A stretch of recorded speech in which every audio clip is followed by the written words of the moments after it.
और ब्रेक के बाद अब बात गर्मी की। बिहार में गर्मी से फिलहाल राहत नहीं मिलेगी। मौसम विज्ञान केंद्र ने अलर्ट जारी किया है। 14 जून तक बिहार में पड़ेगी भीषण गर्मी।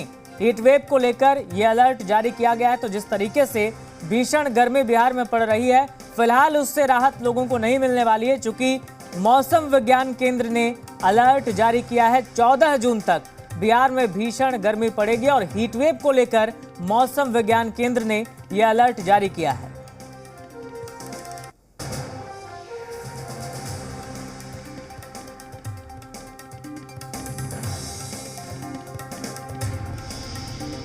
तो 14 जून तक बिहार में गर्मी से राहत फिलहाल नहीं मिलने दिख रही है। मौसम विज्ञान केंद्र ने अलर्ट जारी कर दिया हीट वेव को लेकर और बताया जा रहा है कि फिलहाल भीषण गर्मी से राहत नहीं मिलने वाली है।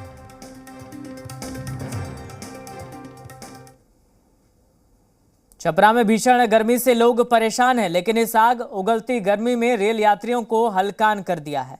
इस गर्मी में भी रेल में भारी भीड़ देखी जा रही है। तो जिस तरीके से भीषण गर्मी पड़ रही है, रेल यात्रियों को भी इस गर्मी ने हलकान कर दिया है।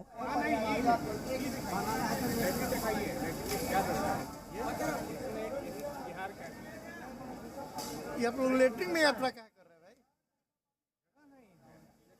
हम अभी छपरा जंक्शन पे और मौसम के तापमान बढ़ने के साथ रेल यात्रियों के साधारण जो यात्री हैं उनका क्या हाल है हम उनसे जानेंगे। ये कौन सी गाड़ी है भाई, ये बताइए हमको। जन सेवा एक्सप्रेस। क्या परेशानी आप लोगों को है गर्मी में? गर्मी में सीट की बहुत परेशानी है। गर्मी बहुत ज्यादा इतना भीड़ है कि अंदर जाने का जगह नहीं है। पानी वानी कुछ नहीं है इसमें। पानी वानी कुछ नहीं। बाथरूम में लोग घुसा हुआ है।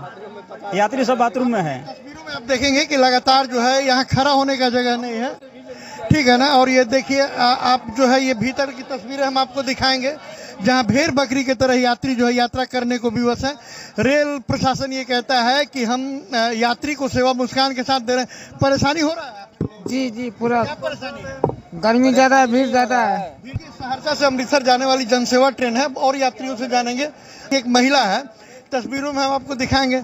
आप तो महिला हैं, आपको बैठने का जगह नहीं मिला है? नहीं सर, सीट नहीं मिला। कब से कहाँ से खड़ा खड़ा आ रही हैं? सहरसा से आ रहा है खड़े खड़े। सहरसे से, हाँ जी। कितना घंटा हो गया यात्रा का? कितना 9 बजे यहाँ गाड़ी से चला। कब तक खड़ा रहिएगा? अब पता नहीं, अब रात को भी नहीं बैठने होगा। ये कह रहे हैं कि पलायन जो है भूखमरी की समस्या से परिवार को बचाने के लिए बाहर जाना इनकी मजबूरी है और यही कारण है कि ये खड़े खड़े यात्रा करने के लिए मजबूर है। कैमरा पर्सन विशाल के साथ राकेश कुमार सिंह, जी मीडिया, छपरा।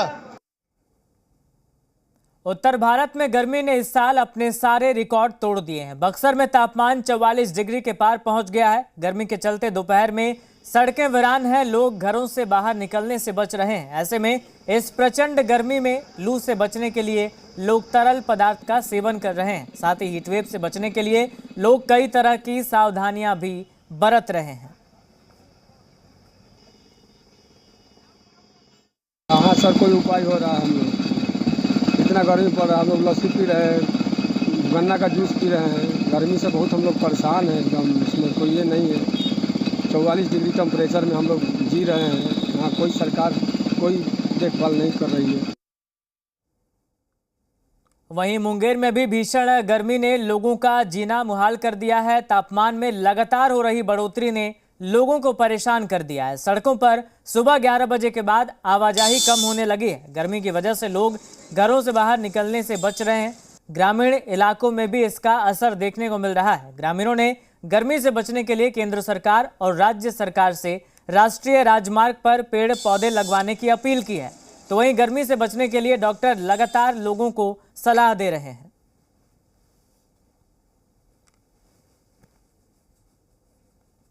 हर एक साल से इस साल तो बहुत ज़्यादा गर्मी है।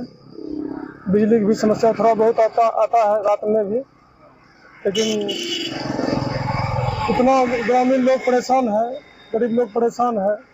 जिसका एक तल्ला घर है वो तो फैले हो चुका है और बिल्कुल गर्मी से त्राहिमाम है। तो अभी जो प्रकृति का प्रकोप कहेंगे, जो हम लोगों ने इस विकास के वजह से जो हमने खोया है, प्रकृति के साथ खिलवाड़ किया, उसका ये खामियाजा है। चाहे वो एयर कंडीशनिंग हो, या हमारा फ्रीजिंग सिस्टम हो या वृक्ष का ज़्यादा कटना हो। खैर ये सब तो एक अलग बात हो जाएगी। अभी जो हम लोग बच्चों के लिए और बुजुर्गों के लिए जो सबसे इम्पोर्टेंट चीज़ है वो ये है कि कोशिश करें किसी भी परिस्थिति में बाहर ना निकलें। अगर अत्यधिक काम ना हो, जब तक जरूरत नहीं पड़े तब तक धूप में बाहर नहीं ही निकलें। प्रचंड गर्मी के बीच पटना में डायरिया मरीजों की संख्या बढ़ रही है। डायरिया के करीब 100 मरीज पटना के विभिन्न अस्पतालों में अपना इलाज करा रहे हैं। छोटे बच्चे इससे अधिक प्रभावित हैं। गार्डिनर अस्पताल के अधीक्षक डॉक्टर मनोज कुमार का कहना है कि डिहाइड्रेशन की समस्या इस समय ज़्यादा आती है और इसके अनुसार लूज मोशन और डायरिया से डिहाइड्रेशन बढ़ता है। उन्होंने गर्मी और तेज धूप में लोगों को घर से बाहर नहीं निकलने की सलाह दी है।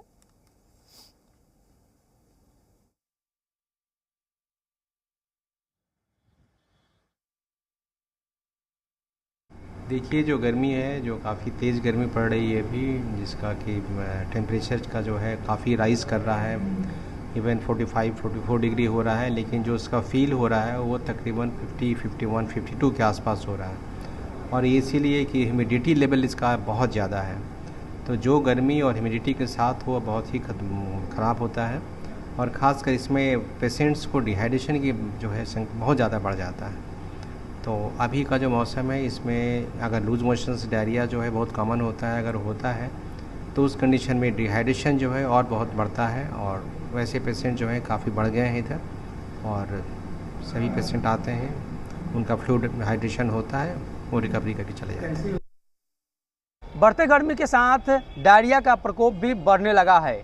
लगातार पटना के अंदर कई अस्पतालों में इसके मरीज देखे जा रहे हैं। खास तौर पर 10 वर्ष से कम के बच्चे इससे ज़्यादा प्रभावित है। डॉक्टरों का ये भी मानना है कि डायरिया से बचने के लिए धूप में कम निकलें, पानी और ORS का लगातार सेवन करते रहे।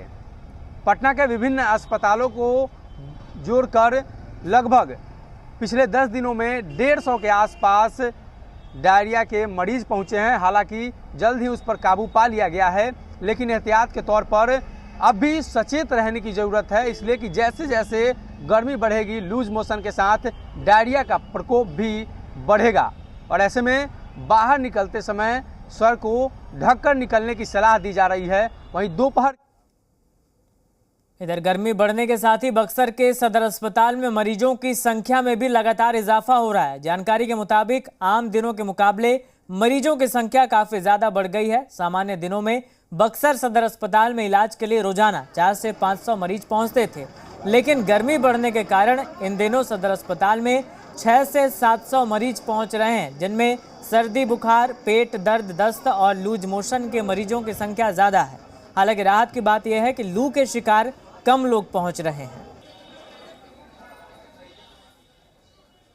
गर्मी ठीक है, गर्मी तो बढ़ रही है और अप डाउन भी हो रही है, लेकिन अभी जो पेशेंट हमारे OPD क्लिनिक में आ रहे हैं सदर हॉस्पिटल बक्सर के, वो साधारण पेशेंट आ रहे हैं, जैसे सर्दी, खांसी, बुखार, उल्टी, पैखाना, यही सब है, पेट में दर्द, सांस लेने का तकलीफ। वैसा कोई सीरियस पेशेंट इस टाइप का नहीं लग रहा है। जिस समय टेम्परेचर बढ़ने के इलेक्शन के दौरान जो टेम्परेचर बढ़ी थी और पेशेंट आ रहे थे कि एकदम बेहोश हो जा रहे थे, सांस फूलने लग रहा था और डेथ कर रहे।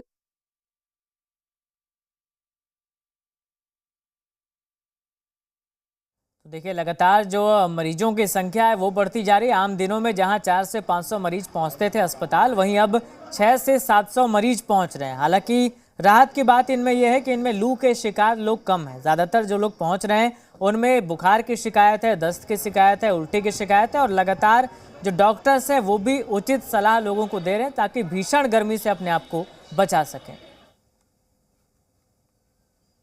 कहते हैं कि दिल में जज्बा हो तो आसमान में भी सुराख किया जा सकता है। ये साबित कर दिखाया है मुजफ्फरपुर के किसान रामनंदन प्रसाद ने। आमतौर पर यह माना जाता है कि सेब की खेती कश्मीर और हिमाचल प्रदेश जैसे ठंडे प्रदेशों में होती है, लेकिन रामनंदन प्रसाद ने इस धारणा को गलत साबित कर दिया। गणित से MSc करने वाले गोल्ड मेडल से सम्मानित रामनंदन प्रसाद ने मुजफ्फरपुर में प्रचंड गर्मी के बीच सेब की खेती करके दिखा दिया है कि बिहार में भी इसकी खेती की जा सकती है। परंपरागत खेती से अलग हटकर खेती की सोच रखने वाले रामनंदन प्रसाद ने गन्नीपुर बेजा गांव में सेब के 100 पौधे लगाए, जो अब बड़े हो चुके हैं और फल देने लगे हैं। इनका कहना है कि सेब की अन्ना HRMN 99 प्रजाति 50 डिग्री तापमान में भी उपज दे सकती है। जी, पिछले 3 साल से सेब की खेती कर रहे हैं। आप गोल्ड मेडलिस्ट रह चुके हैं मैथमेटिक्स से, उसके बाद आपने खेती क्यों चुना? जी, मेरी शुरू से ही खेती और पशुपालन में मेरी इच्छा थी और इसी में मैं चाह रहा था कि मेरा नौकरी करने की शुरू से इच्छा नहीं थी। मैं चाह रहा था कि मैं अपने ऐसा कुछ काम करूं जिसमें 100-200 लोगों को रोजगार दूं और इसी को सोचते हुए मैंने इस काम को शुरू किया।